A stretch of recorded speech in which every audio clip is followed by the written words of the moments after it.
Hello, I'm Gareth Walker and I'm here for the West Yorkshire Football Show. Just wanted to do a little reaction video to the news that broke this morning about Richie Smallwood leaving the club this summer. I think my reaction probably was the same as most in the City fan base, in that I was surprised. You've got to remember that although Richie Smallwood has divided opinion during his time at City, he's been here 3 years now. He's been captain for that whole 3 years. He's just won Player of the Year, and I would say that the year just gone was his best year in a City shirt. Like I say, divided opinion the first couple of years, but I think that was probably largely down to the way the role that he'd been asked to play, particularly under Mark Hughes.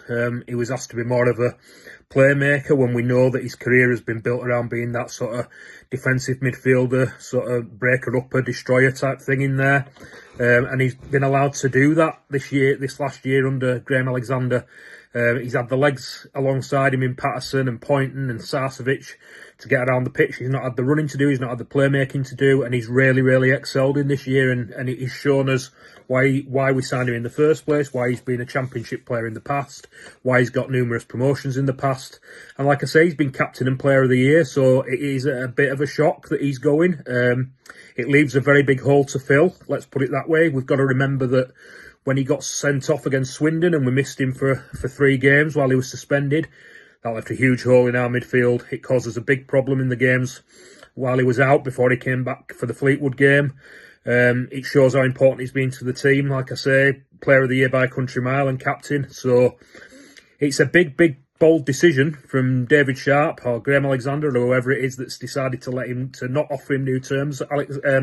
Smallwood's saying that he's not been offered new terms, which is kind of intriguing because when the return list was released, it did say that we're in negotiations with him. So not really sure what's gone on there. Maybe it's a case of they're so far apart on what they want each and what Richie wants and what the club can offer that there was pointless making an offer. I don't know. Suppose we'll never know what's gone on there, but there were little rumourings a while back that he would possibly want a longer deal than we would be prepared to offer. He's been here 3 years now. Maybe he feels that what we were prepared to offer him, he can go and get a longer term deal elsewhere, maybe in League 2 or in the Conference or even at another team in League 1. He maybe feels that he can get more security and a longer deal than we were prepared to offer him at this current time. Like I say, it's a bold move because captain, Player of the Year, massive part of the squad. You've got to say that he was a popular member of the squad as well with the players. Okay, not necessarily with the fans for the first couple of years, more so with the fans for this last year when his achievements and his performances have been really recognised. But he's always been popular with his fellow squad members. That dressing room this year has been really tight-knit. He's been one of the experienced heads that's been a key part of that, I would say, part of the North East carpool, with the lads that come down travelling to training together.